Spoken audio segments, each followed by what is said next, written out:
Hello and welcome back to the Motorsport Baithak podcast. Today we have a very special guest joining us for this week's episode. It is my honor to welcome Jack Nicholls. As we all know, Jack has been the lead commentator for the FIA Formula E World Championship ever since the inception of the series in 2014 and has covered every Formula One race for BBC Radio 5 Live since 2016. In addition to having commentated for the FIA Formula 2 and the FIA GT1 World Championship since 2011, Jack has worked with the Olympic Broadcasting Service to cover a range of sports at the London 2012 Summer Olympics, Sochi 2014 Winter Olympics, and the Rio 2016 Summer Olympics. Welcome to the podcast, Jack. It is an absolute pleasure to have you here. And although Formula E has been away, Formula One has probably kept you very busy over this 2 month break. How was that F1 2022 season opener for you in the commentary box? I really enjoyed it, to be honest. Great to be on the podcast, guys. It was a lot of fun, to be honest, because it was the perfect, the whole Verstappen Hamilton Abu Dhabi thing. It was it was a controversial thing, and for me, it was an incorrect thing, but it kind of got a bit boring, right? In that there's only so much you can say about it. We keep going on about it. Oh, Abu Dhabi this, Abu Dhabi that. So it was actually really nice for me that Hamilton wasn't in the fight. It was Verstappen versus Leclerc, Ferrari versus Red Bull, and the story changes a little bit. I think if we'd gone into that race with Verstappen on pole and Hamilton second, then you'd just be a bit like, oh, here we go again. Like, as much as I enjoyed that fight, it was nice to like draw a line under it for a little bit at least. So just a little bit of a story change was a lot of fun. I think we all share the same view on that. We're so happy to finally leave that incident behind, if you want to call it that. And it was kind of sad to see for FIA still prolonging it, and still conversation about it. But we're thankful that it's gone, and we have a new battle on our hands, hopefully. But we're not here to talk about Formula One. We're here to talk about Formula E specifically. So let's jump into that. So the biggest change this season was obviously for everyone was the new qualifying format that Formula E introduced. And after the introduction of the new qualifying format, which has been a success with the fans and drivers alike, we've seen 3 races with 3 different pole sitters and 9 different podium finishers. Although the spread of points across the grid has been similar to previous seasons so far, which is great, which is what we wanted, it does seem as if a certain pecking order is being established with the Mercedes powertrains on top. How do you reckon the season is going to pan out? Well, I think you're absolutely right, and that's what this new qualifying was meant to provide. Because Formula E it's competitive enough that you don't need to sort of fake the grid with the qualifying format as it was and back to front, because that worked in seasons 1 to 5 or 6. But then when you have these, everybody has converged now in Formula E, so they're so closely packed that if you start the championship leader at the back, even if they're the quickest car, they're not coming through to win. There's no chance. So I really like the new qualifying. I really like that it gives us a bit more of a pecking order, like you say. And it's shown that, I think there was a lot of thought after race 1 where Mercedes won easily in Diriyah, and then the next day they had pole position, and you thought, oh dear, right. But it isn't like that, because no. Nick de Vries didn't win the second race. He slipped back down the field, and then suddenly in Mexico, they were there or thereabouts. The Venturis were there, but you're not going to get that domination, because teams can have good and bad weekends. Because Formula One, the next race, at the time of recording, this is Saudi Arabia, so that's a bit of a new one. But by the time you go to Barcelona and Spa and Monza, and these teams know everything back to front. Whereas for Formula E, when you go to the next race, you might have been there once or twice before and done an hour of practice, but that's it. You don't have enough data. And so for example, in Mexico, that's what caught Jaguar out, because they won last time we were in Mexico City. So they put the same setup on the car and it wasn't right, and they struggled. And it's that will always keep Formula E mixed up a little bit, I think. Yeah, and Jaguar has been a surprise. Going into the season, we all thought Jaguar was going to do extremely well. They were going to be challenging again at the top step, at the front of the championship. But another thing we saw going into the season were the 3 rookies. And although we have only had 3 races so far this season, what do you make of the 3 rookies who have joined the grid? They haven't had the best start as compared to maybe the likes of Jake Dennis or Maximilian Gunther a couple seasons ago. But what do you make of them?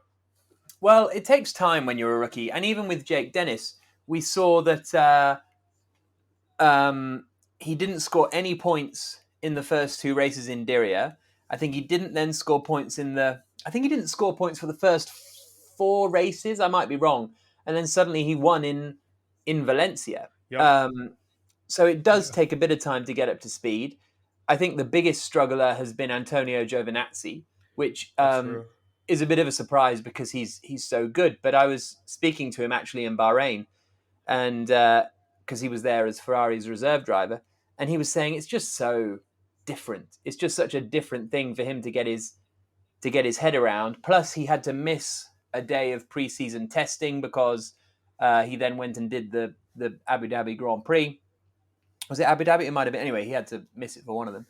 So he's definitely started on the back foot a little bit, but I think it definitely takes 4 or 5 races for the rookies to get up to speed. Because last year, do you remember Norman Nato? Okay, he nearly got a podium in Rome, but he hadn't really done anything. And then suddenly No.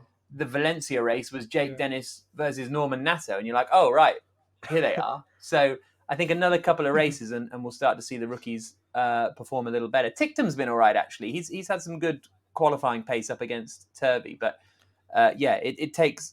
All the drivers are always surprised how long it takes them to learn Formula E. Yeah, that's a fair observation. I think we were expecting a lot more, or at least I was, out of Oliver Askew, who's coming from an IndyCar, which is a super competitive series, but we haven't really seen much from him yet. But like you said, it's only been 3 races, and there's a lot to come. But let's focus on a bigger issue I feel that Formula E has faced over the last couple of years. Now, obviously, over the recent years, we've seen multiple factory teams, manufacturers, powertrain suppliers, whatever you want to call them, leave the sport, and now Mercedes will be following suit after a very short and successful stint in Formula E. Why is that? Obviously, some of those powertrains like Audi and BMW are still on the grid, but they'll get phased out as we move into Gen 3. But why have these, manufacturers left slowly over the last couple of seasons? Well, Mercedes. So I'll take Mercedes first because they're a bit of an oddity. I think they. I don't know exactly what happened at Mercedes, but I think there was certainly a lot of parts of the company that wanted to keep racing in Formula E, and for whatever reason, that at the very highest, and this is what you get with manufacturers, the very highest board level has made the decision not to continue. I don't think it was sort of a unanimous decision from everyone at Mercedes. I think it was a sort of internal thing. Now that doesn't take away from the fact that they have left, but I think the team at Brackley will stay on is looking like the way it's going to go. So the team will stay on the grid, which is good, but obviously that's not ideal. The others with BMW and Audi. Now they were both in Formula E since the very start. Audi were there with Abt. BMW weren't there. They sort of joined Andretti in sort of season 2, a bit more in season 3, and then a full entry in season 5. But the safety car has always been, or had always been, a BMW. Yep. So they had that involvement in Formula E for the first 8 years of the series. So I don't find it, for me, it's not too concerning that a manufacturer that's been with you for 8 years, we see how it goes in DTM. They come and do it for a bit and then they leave. Formula One, they come in and do it for a bit and then they leave. It's just sort of how it rolls. And the other part is there were so many manufacturers on the grid in Formula E that it was almost unsustainable because they're all there to win. Yep. And they can't all win. So at some point, they'll be like, well, why are we spending this money and not winning? Certainly Audi put a lot of investment in, a lot of effort, and they hadn't won a championship since season 3, despite having a very fast car on occasion. So I think that Formula E had so many manufacturers that some were sort of always going to leave. That's really interesting. We haven't really heard that perspective before from anyone that we've talked to about Formula E. But yeah, Yeah, absolutely. The sustainability issue, as you said, is pretty insightful from you. But obviously, talking about for the future of Formula E, the interest is still there. Maserati is joining for the next season, and McLaren are looking to take over the Mercedes operation. But I think stepping into talking about Gen 3, the cars will be revealed in Monaco in at the end of April. But what do you what do you think can be the major sporting regulation changes as such?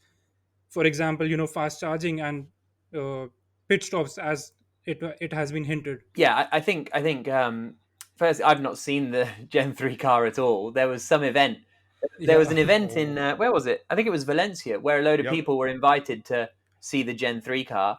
I wasn't invited, and then everybody came back and was like, I was like, "Oh, guys, where have you been? I've been, eating dinner by myself." They were like, "Oh, we've just been to see the Gen 3 car." Oh, right. We How were was really it? hoping for an insight Yeah, here. exactly. So then I'm like, "Well, how was the Gen 3 car?" They're like, "Oh, we can't tell you." Fine. Annoying. So I haven't seen it, but Oh, I think Vidant, you're absolutely right with the fast charging. I think that's going to be so interesting to see in what way it is implemented. If because that whole it brings back the sort of refueling element of Formula One, doesn't it? Of yeah, you stop for longer and you can then drive faster because you have more energy, or you stop for shorter, but you've then got to drive slower because you have to save your energy more. I think that will be really really interesting if we start doing that. I think that's kind of the next big step, because it's a big step in a sporting sense, and also a big step in a um, what's the word, like road relevance sense, because obviously yeah, charging is is absolutely, is the biggest sort of problem with electric cars at the moment. absolutely. man, this whole podcast is But I for mean, naught. We're hoping for some juicy insights into the Gen 3 car that never Yeah, heard I'm before sorry. insights. I'll go now if And you then want. yeah, but I mean, as you talked about, strategy. So with the fast charging, the most of the strategy would be, behind the charging and the pit stops. So is it time for Formula E to get rid of attack mode and fan boost, as they were the major strategic elements so far?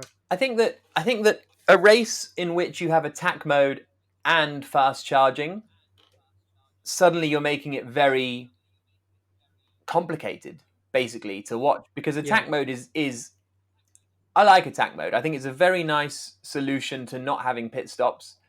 Um, but I think it is, when everyone's in attack mode and all the things are pinging everywhere. It is, and suddenly they've dropped back behind him, and you can't remember why, and then he's now got yeah, ahead of him, and then it all shuffles out. But there are times where you're like, okay, some races it's easier than others. I think sometimes when they put 3 attack modes in, it's like, this is chaos. a bit much.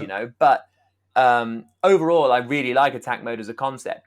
But if you have attack mode and the fast charging, suddenly there's a lot going on. I mean, maybe if you can do one pit stop and one attack mode or something like that, then maybe that's the way around it. Fan boost, I think.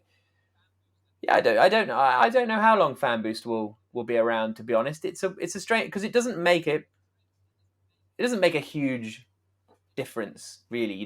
These 5 drivers get one power boost, and they can defend or attack, and maybe they gain a place, maybe they keep a position, but that's it. You don't win the race from 15th because of fan boost. So yeah, that's a sort of Formula E decision of how much it sort of brings interaction, with the fans, which is obviously what it was designed for. But yeah, I think fast charging and attack mode would be a lot, but it depends. If you can come into the if you only get one pit stop and then you get to decide how much energy you put in, then fine. Uh, Maybe have an attack mode as well. But if you're sort of having 2 pit stops or something, then and then attack modes all in a 45 minutes, then it'll be quite busy for me. yeah. It'll be commentator's nightmare. Mhm. But what if we have pit stop? Like fast charging and pit stop. Although we haven't heard a lot about it alongside the Gen 3 car. But what if we were to have that, but instead of having attack mode, we switch to a more like IndyCar like push to pass system where you have, let's say 120 seconds or 180 seconds of more energy that you can deploy if you have that energy stored, like you said, based on your strategy. Yeah, well, I think the very original plan actually for Formula E was that every driver would have 4 like boosts, and then 3 drivers would get an extra fan boost. So everybody was going to get some boosts, some push to passes, and then the winners of the vote got an extra push to pass.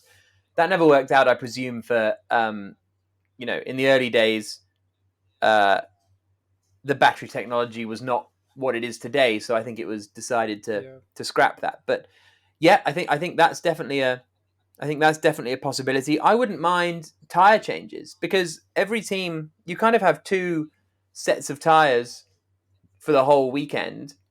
Basically, Yeah. I mean, you have 1.5, but on a double header you have 2. So I don't see a reason why you couldn't go into a weekend and you have 1 set of hard tires, 1 set of soft tires for the whole race, for the whole weekend. You obviously want to use your soft tires in qualifying, but then it's up to you what you start the race on. I don't know. And then you come in and make your pit stop. That could lead to some interesting things. But then again, you start to introduce a lot of strategy is complicated, and it's whether you want to make the racing that complicated. Because sometimes I think Formula E's strength has been, especially before attack mode. Attack mode's quite simple, but before attack mode, it was just we start the race. You got to make a pit stop to change your car. That's it. Those are the only. There's no DRS. There's no tires falling away. There's no success ballast, or there was nothing kind of artificial about it. And I think there still isn't, to be honest, because although it's a strategical thing, the attack mode, it is strategical rather than artificial. So I like that purity that Formula E has. So suddenly, do I want us to have soft tires, then hard tires, and they're in attack mode, and they have done their energy pit stop, and they, suddenly it becomes very. Again, I'm just trying to avoid any work, basically. Like anything that's too difficult for me to explain, I don't want to do it. Yeah, I mean, absolutely. In a 45-minute race, it is going to be too difficult for anyone to follow, let alone, fans or commentators, for even the teams to follow, I guess. But I mean, talking about, again, just continuing the pit stop and that conversation, that fast charging conversation. I remember after Valencia last year, we had that conversation once again. That because the Valencia last year, the race was a strange one, and there was that like everyone was talking about it. So can fast charging lead to Formula E go to permanent racetracks, basically? Well, the thing is, if Formula E goes to permanent racetracks, then it becomes a slower, quiet Formula One. The comparison just becomes Right. directly there, and Yeah, so yeah, suddenly, that's true. that is the comparison. If you have a Formula E car, if you have a Formula E race at Silverstone, it will be slower than Formula One cars, and you'll go and sit in a grandstand like on the outside of a corner that's got 200 meters of runoff, and you'll be so far from the cars and you'll be so sort of disconnected from it that I don't think as a fan experience that would be great. And I think the manufacturers like Formula E because it's in the city centres, because it brings motorsport to the people. So whilst it would kind of be cool to see Formula E on permanent tracks, it's sort of against Formula E's DNA, and this is a kind of question that it has really, because at some point the cars are going to be maybe too fast for the tracks that we race on at the moment, particularly like a Paris or something. I think Paris with a Gen 3 car is going to be a bit tricky, so they're probably going to have to look at different options there. But yeah, so there's so many more like contributing factors to things in terms of marketing, in terms of what the manufacturers want, in terms of the safety, in terms of the spectacle, that Formula E could go to a track like Brands Hatch or something, and maybe it would suit it quite nicely. But then you're sort of running on these little circuits that aren't Formula One circuits, and it's an amazing circuit, Brands Hatch. I absolutely love it. But do you lose credibility doing that rather than your own special street race in the middle of Paris? I don't know. Yeah, I mean that's absolutely true, because that, I hadn't thought about the multiple stakeholders point of view, but I think, as we have as we have seen in Formula 1, the budget cap and the financial regulations have had an impact. So even though Formula E is already very competitive and already very converged, as you rightly pointed out, will the budget cap or similar regulations have an positive impact on Formula E in the future? They will, because even though it will basically, Formula One, the budget cap is to sort of try and get things under control. Formula E, it's almost like trying to not let it get out of control. You know what I mean? It's like putting it in before, because there would be and there are teams in Formula E that will start to spend more and more and more, and then suddenly everyone will check, and suddenly you'll only have two big teams that can afford to compete. And then when you try and bring in a budget cap, which Formula One is experiencing, all the big teams are like, no, we don't want a budget cap because we want to spend the money. So it's almost like the Formula E budget cap is preemptive, preventative, precautionary, to try and keep it under control going forward, so it doesn't, because we've seen so many series end because of budgets. In British touring cars went crazy in the 90s, and then it all had to be scrapped back. Even you look at all the manufacturers that had to leave Formula One in 2008 with Toyota and BMW and all of that lot, and Honda, because budgets were far too expensive. Then there's a global crash, and so I think Formula E is kind of protecting itself against that, rather than trying to bring it back to being more competitive. It's trying to keep everyone at the sort of level that we're at now. Yeah, I think what is also interesting is the fact that not a lot of fans know about what the teams are actually spending at the moment without a budget cap. So it's hard to compare really what the budget cap will do for these teams. How hard will it be for these teams to be efficient, minimize the resources they use, but still develop and be on the cutting edge of technology and be at the front of the grid, like in Formula One. But I want to pivot a little from Gen 3 and technology a little bit, and get into like the marketing aspect of Formula E. And the next question that I'm about to ask, we might be wrong about that, but nonetheless, it seemed that Formula E somewhat failed to capitalize on the COVID boom it experienced, with more fans tuning into the sport. Even going to the current season, we did not see much, marketing or engagement from Formula E. And even during this weird 2-month break, and we haven't seen much hype about Gen 3. Obviously, there'll be a reveal and everything, but we haven't seen a build-up like we saw for Formula 1 in Formula E. What is it that is going on behind the scenes, and why is there this lack of effort on this front, if I were to say so? Well, I would say that I'll be honest with you. I work for Formula E on the race weekends, so I go to the races, and that's when I work for them. And then when I leave the track, I don't work for them anymore, so I'm not in the office every day. I don't know the ins and outs. I think there's always been at Formula E this kind of what's the word, like, struggle to find its identity. And that goes right back to the start, where is it a motorsport for motorsport fans? Is it a motorsport for people who don't like motorsport? What audience are we trying to attract? Young people or old people? Or it's always been an interesting question within Formula E. I think that the COVID was bad for everybody, obviously, and much worse for some people than others. Formula E really struggled because its whole ethos is putting on races in city centres for people to come to.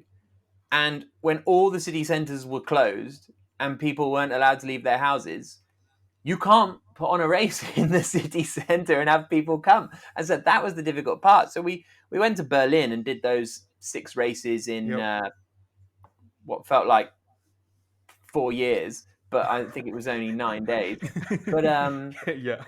we did that, and then suddenly the next year, okay, we went to Diriyah, but then we had to go to Valencia, which is not the Formula E vibe. Then we had to go to I can't even remember where else, Rome, but without spectators, and then Monaco, which was a great race, but it wasn't XL London without spectators. So it didn't have the Formula E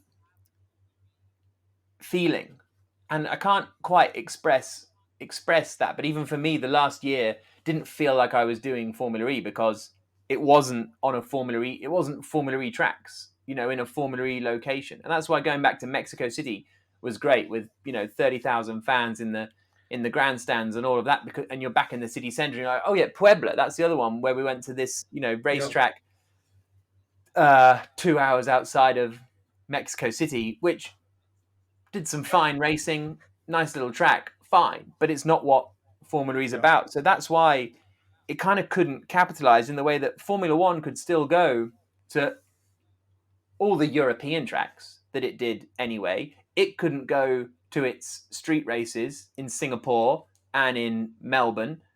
But when Formula One can't go to Singapore and Melbourne, the street tracks, Formula E's whole calendar's street tracks. So they were done. Yeah. So I think that's why it was much more of a challenge. And so add into that, those 6 races in 9 days were the only Formula E races during, proper COVID. Whereas Formula One did a whole season. So I think it naturally lost a little bit of momentum there because it couldn't do the races that it wanted to do. Football could take place without fans, and it wasn't the same, but it was sort of all right. But there weren't marathons being run, in the world, and other sort of sporting events that are so reliant on mass participation. That was a bit of a ramble. Sorry about that. Oh, clearly you feel very strongly about not having that Formula E vibe, and we totally understand. And it's interesting that you still talk about Formula E, that Formula E is still trying to find its identity. And while Alejandro Agag's first child, if you want to call it Formula E, is still trying to find its identity. We have Extreme E, which started last year, and now we'll have Extreme H, which will be the hydrogen version of the Extreme E series. Now, Formula E has had significant success, in my opinion, at least. Obviously, it doesn't have the history that Formula One has, so I'm not trying to compare it to what Formula One or IndyCar as a series are. But how do you see that Extreme E and Extreme H series having a similar success with the fans, given their non-traditional way of going racing, fewer races in the calendar, and everything else unique to those series? Because it does seem to be a little bit on the back foot, even compared to Formula E, how Formula E was during its beginning days, even though there is just as much interest from, let's say, customer teams in those series. Yeah, I think that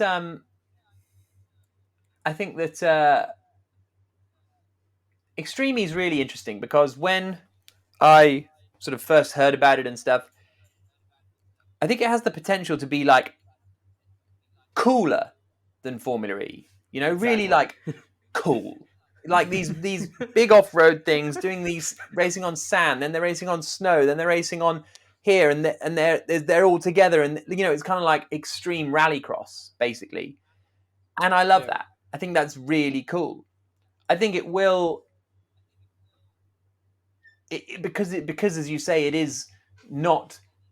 It makes Formula E. When Formula E started, we thought we were like the crazy gang, right? We're doing things so different to the rest of the world. We're doing things so crazy, and things never had been done before. And it's true, we were. It pales into insignificance now compared to what Extreme E is doing. Absolutely. They are doing different things, and it's really cool. Now, if you do sort of go that far from the mainstream, are you going to, create the global interest that you want? I don't know. That's the question. But I think it's been a solid start. I think it's a really ambitious project. I think some of the racing has been really good. Some of the venues have been really so cool. Like the one on the, where was it? Was it Senegal, where they were racing along the beach, like on the water? Like that was just super, super cool. And even I was saying this actually in Bahrain to some Extreme E people when they did their race in the UK in Dorset. I had the weekend off, and I thought, oh, shall I go down and watch Extreme E? And I thought, no, I don't want to spend my weekend off in a muddy field watching cars go. Like, come on, like I've got to like do something interesting with my life. But then everyone on Instagram, it just looked awesome. It looked so awesome, even though it was, a couple of hours down the road in miserable conditions. The cars were cool and the event was cool and all of it was cool. So it's a really, really interesting concept, Extreme E. And I don't know the sort of end goal of it in the terms of where Formula E's end goal was to get manufacturers on board and create competitive single-seater racing. I don't know if Extreme E is looking for manufacturers or independent teams or, off-road manufacturers. I don't know because I'm not sort of across it that much. But I think that it's kind of cooler than Formula E, but maybe doesn't have, at the moment, the mainstream appeal because it is quite different to what sort of Formula One motorsport fans watch. I mean, definitely. Like, I think it does share a common thread with Formula E in the fact that it is trying to promote sustainability in all ways possible, especially environmental sustainability in the automotive sense and through technology and whatnot. And they've gone a lot more. Extreme's gone a lot more heavy on the environmental stuff than Formula E has. And they've taken a very unique and different route to giving out that message to everyone compared to Formula E. But I want to talk about this other aspect about the future of electric racing, and I feel there are two aspects. The first is junior categories in electric racing, and the second is endurance racing. Now, while it is the technical aspect of endurance racing that poses the greater challenge, fast charging and batteries and things like that, could you elaborate on the multifaceted challenge that is having junior categories in Formula E or electric racing in general? I think that I don't think that I don't see electric motorsport as its own thing, right? I see endurance, single-seaters, rally, let's say, as the sort of big three. And there's room in any of those for any kind of power. So if there's electric rally cars racing petrol rally cars, fine. If there's electric cars racing in the World Endurance Championship up against, the combustions or the hybrid engines, fine. I don't think that, because if you started, let's say, an electric junior series, so Formula 2E E2 or something, yeah, exactly. If you start that and let's say Billy Bob wins, well done, Billy Bob, he's won Formula E2. If teams think that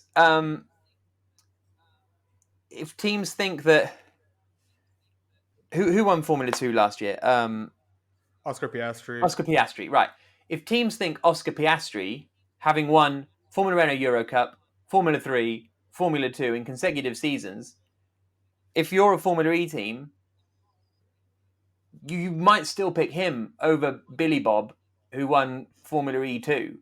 So that's the interesting part, is that it doesn't directly lead into Formula E, because you in the same way that if Billy Bob is really amazing in Formula E2, maybe Haas want him in Formula 1 because he's that good. So I don't know whether having specific electric junior series is the way to go, but it may be that Formula 3, for example,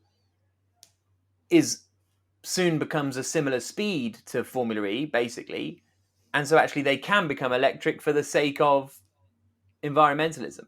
I see it sort of going more that way around, that your sort of Formula 3s or your Euro Cups might choose to go electric if, the cost of electrification comes down and that sort of thing. But I don't see the need for a electric karting goes to electric, Formula 2E goes to Formula E, because I think then you're cutting yourself off, No, yeah, it's interesting that you say that, the junior formulas that currently exist might choose to go the electric route, because there is a rising concern with, Formula 2 trying to adapt alternative fuels before Formula 1 does. And there's a huge cost concern with that amongst the team owners of Formula 2. So I won't be surprised if there is a movement that starts, begins in some time towards electrification. If, and like you it's so said, expensive already, Formula 2. I mean, yeah, it's just nuts. So yeah, making it more expensive is a disaster.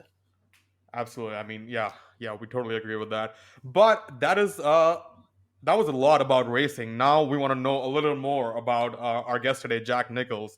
You know, we've made him talk for 30 Everyone's minutes going to about turn off Formula now. E, This is going to about be what his boring. about what his day job is and things like that. But we want to know who the man is, who who we see on TV every other weekend. So obviously, Jack, you got your first big break as a commentator in Formula 2. What was Jack Nicholls doing right before that? And I guess what were the few little things you did throughout your career so far that led to the creation of the Formula E's lead commentator as we know him today? Well, when I first got my big break, I was at university. I was in my second year at university. Hang on, 9, 10. Yeah, I was at my second year of university, and I'd started doing some commentary. Basically, when I was 16, I screwed up my maths A levels, right, which is the exams you do when you're 16 to get into university. Totally screwed it up because I was too busy sim racing, to be honest with you. And so I had to take a year out, and I worked like on the checkouts at like a store Yeah. for a year. And while I was doing that, I was retaking my tests, and I started commentating at the local I started marshalling at the local racetrack, and then I started commentating there, and then I sort of kept doing that while I was at uni, and then sort of one thing led to another, and people heard my stuff and said, "Would you like to do this? Yeah, okay. Would you like to do that? Yeah, okay." And then 2011, I started doing the old Formula 2 and some GT racing, and then it kind of went on from there. My first job in 2011 for the FIA GT1 World Championship was in China, and I missed a university exam to go and do that in China. But that was the first job I ever did for a man called Mike, who is now the boss of Formula E TV. So he then got Wow, the that's Formula E awesome. TV job, and then he was like, "Do you want to do it?" I was like, "Yeah, okay." So that it's crazy how these things happen, really. So yeah, then I started doing Formula E then in 2013 14. or 14 or whatever it was. Yeah. That's awesome.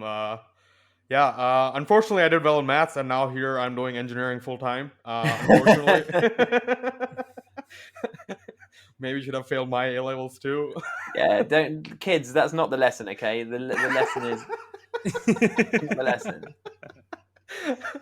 uh, uh, Yeah, but I mean, I love how you say I went to my local track, because we dream of having local tracks in India. No. Yeah. Where are you based in Yeah, India? yeah. I'm from Jaipur. Okay. It's near to the Buddh, like it's 200 kilometers from the Buddh Yeah. circuit. But then again, there's absolutely no go karting even No. in No. Jaipur. There's. I mean, what? So There's yeah, Bud, and then there's Chennai, and that's kind of. yeah, And then there's a Madras. few Yeah, little, those two are the two biggest because ones. there's Yeah. like I've seen, because I did a bit of uh uh Formula MRF. So I went out to oh, Madras a few Yeah. times. I went to Bud, Oh, and then I've nice. commentated. I've never been there, but I've commentated on some races on like some. I mean, it looks like a go kart track in like Coimbatore or something like that. yep, So yep. no, I've been to India a couple of times for motorsport and really How loved was it. that experience though? If you would like to elaborate on that. Bud was kind of fine, because obviously it was a facility built for Formula One.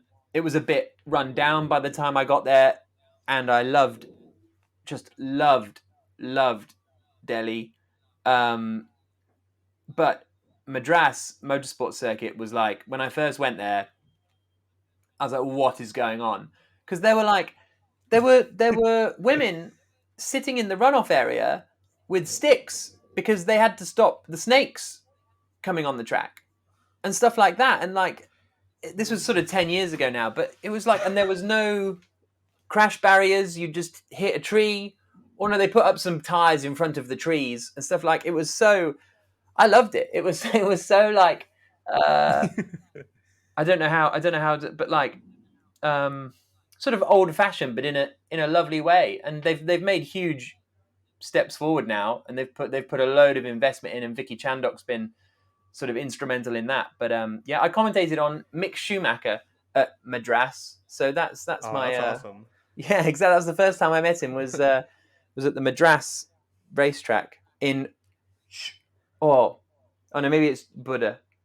I can't remember. I learned the name of the district for one of them, Sri Parambadur or something. I can't remember whether that's Madras or... It's probably in the south. Yeah, that would be Madras. I don't think Vedant or either of us have visited the tracks in the south, just because, it just wasn't ever big enough. But now, like you said, there's a lot of development going on, and especially with Mumbai Falcons racing in Formula 2 and Formula 3. Formula 3 and Formula 4. They are putting in a lot of investments, and I think there's a couple more new tracks coming out in southern India. So hopefully we'll have some good programs, and hopefully a Formula E race in Hyderabad. That's it. Yeah, exactly. So that would be really cool.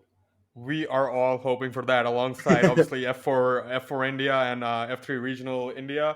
We're all hoping for the Hyderabad dream to come true. I know my younger brother, who's in India, he's very excited about it, and he's already, looking to get tickets whenever they go on sale. So yeah, we're all very excited about that. But yeah, so what does a Formula E commentator's job entail? Not just a commentator, but as the media aspect of that job. So what strikes to you as a great thing that you do? What you love to do each weekend, basically. Well, I think the reason I love commentating so much is because I am the only person whose job is to just enjoy the race. Right? All the drivers have got to try really hard at driving. The teams and the engine, they've got to make sure they get the best results, and all of that.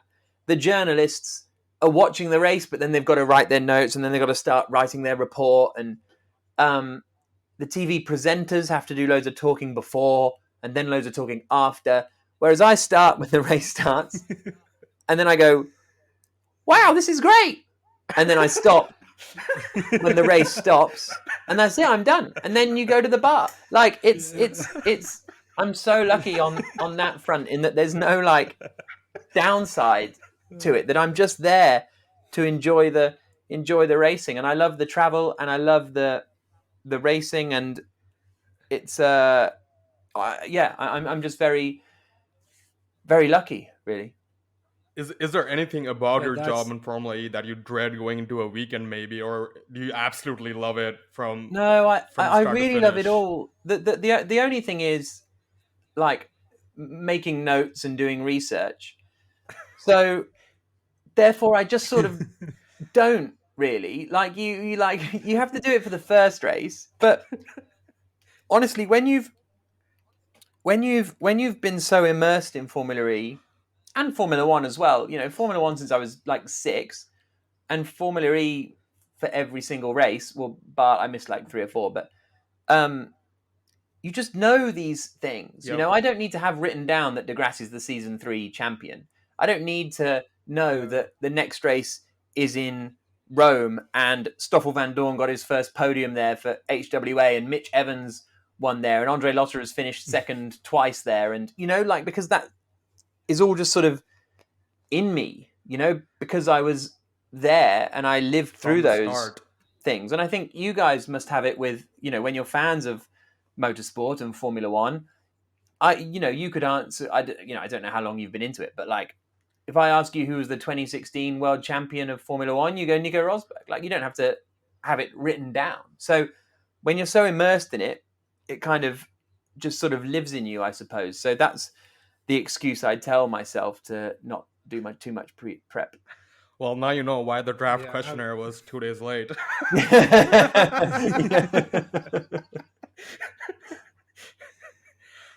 yeah. I mean, that was the most brilliant answer we could have gotten for that question, that couple of questions. But how is it working with Dario Franchitti, four-time IndyCar champion? Actually, I'm scared of flying. So that is the one thing. That's the one thing that is not ideal. That's the one thing where I go into the race thinking, oh, I'm a bit scared about this flight to Chile. But, we get through it.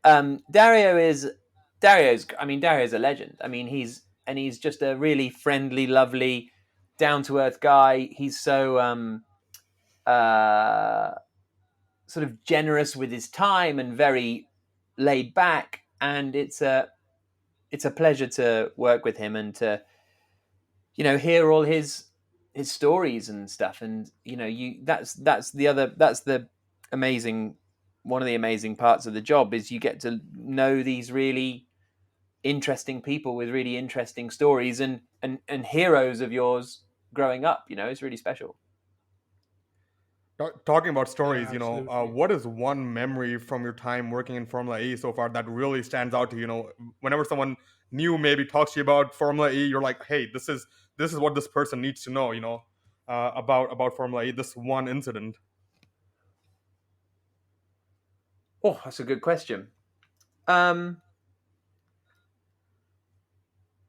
I think I would probably say like the last race of last season was very Formula E. Like if someone was like some Formula E up, you'd be like, okay, right.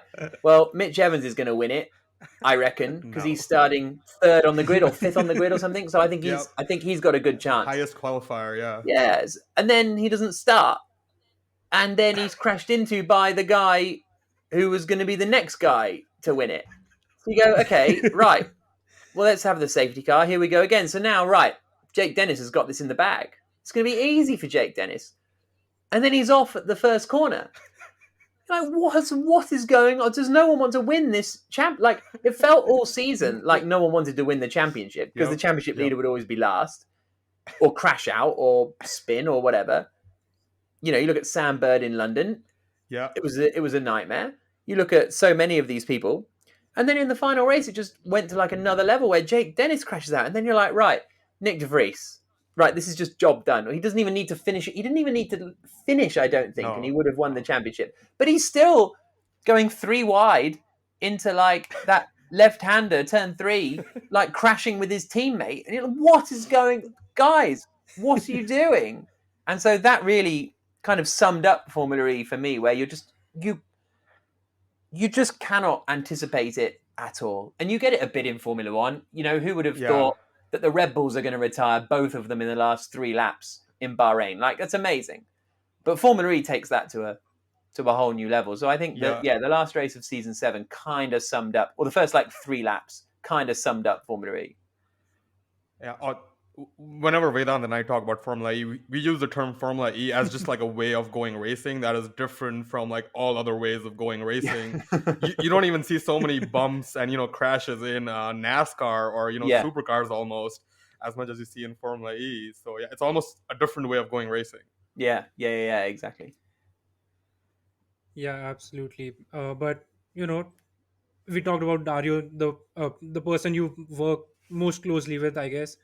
But talking about Alejandro Agag, the visionary behind electric racing revolution in motorsports, what can you tell us behind that vision, behind uh, that personality that can get all these racing, these championships started? He's a magician. Like, it's as simple as that. And he's got such vision that it's remarkable because when Formula E started, or when it was announced in, I guess, I don't know, maybe the start of 2013, maybe the middle of 2012, something like that. You're like, why? Why do we need electric car racing? Yeah. Like, Why would we? Yeah. We don't have electric cars. What are we going to race? And they had no teams. They had no car. They didn't know if they could sort of build a car. But Alejandro had this vision. He saw the gap in the market, basically. He's hugely passionate about racing, having, run a GP2 team and stuff like that. And the way he pulled Formula E out and made it work, because it was so close to dying on so many occasions. After the first race in Miami, which I think was maybe the fourth or fifth race of season 1, we left Miami not knowing if there would ever be another Formula E race, because they had no money. We had no calendar. There was no next round of the championship. And it was really, really close to dying. They then managed to find some investment, and it all, ended up carrying on. But it was a huge challenge. But then now you're like, well, obviously we needed electric car racing because every car manufacturer in the world is making electric cars. But like Alejandro sort of saw that would happen before some of the manufacturers saw it happening. So I think that's the remarkable part of him, and I just really respect how he makes decisions. He sticks by things. He goes for it and he sticks by it. And if it doesn't work out in the end, then okay, you change your approach. But it's that he has such conviction and just like, yeah, we're doing this. Let's go. Sort of who's with me, and you're all like, yeah, okay, let's try it. And I find that sort of entrepreneurial kind of style really, really cool. Yeah, that just reminded me of the fact you always think that like because of the electric car market now that they've always sort of been there now, over the last 5-10 years or whatever. But 2014, even Tesla was not a thing back then. Even Tesla was struggling. There was absolutely no electric car after that first Roadster. I went to the car launch, which was a year before the first race at the Frankfurt Motor Show, September 2013. BMW launched the i3 and Renault had the Zoe. That was and the Nissan Leaf. And that was it. The Nissan Leaf. That was it. Those were the 3 electric cars at the motor show. And now you go to a motor show. I don't really go to motor shows, but I imagine it's all it's all the new electric this, the new electric that, or at least the new hybrids. There were barely hybrids in 2013. You had the Prius. I think that was the only hybrid. So it's mad how much they saw ahead. Yeah, you're probably right about that. Yeah, it's been crazy. You mentioned Formula sorry, not Formula One, but season 1 of Formula E, and I just couldn't recall what was happening 7 years ago. It's been so long. But Jack, it's been an absolute pleasure talking to you. And before we wrap up this podcast, obviously I'll have to ask you the very obvious question: who do you want to see win season 8 before we move on to Gen 3? Who do I want to? Well, obviously, being an impartial commentator, I don't want anyone in particular to win. But if I had to guess, I would say Stoffel Vandoorne, because I think he was. I think he was the best driver in Formula E last year. I think he was so unlucky; it was absurd. I think he was really maybe not unfairly treated in Formula One, but I don't know. I don't know He's what just went there at a bad wrong time, I in feel. Formula One, but yeah, exactly. I don't know what went wrong, but it seemed undeserved because I think he's fantastic. So Vandoorne would be my pick if I had to choose. If I had to like to see, I would like to see Jaguar win, just because they've returned to motorsport and all of that, and they haven't won a championship in a long time as Jaguar as a manufacturer entry. So I think that would be a cool one. Well, yeah, we are all for Stoffel Vandoorne. We feel for him as much as I think you do, and as a team, I think we're on the side of Mahindra just because that's our home team in a way. But once again, Jack, thank you so much for giving us your time. It's been I don't think I've laughed so much talking to someone about Formula E in the last year.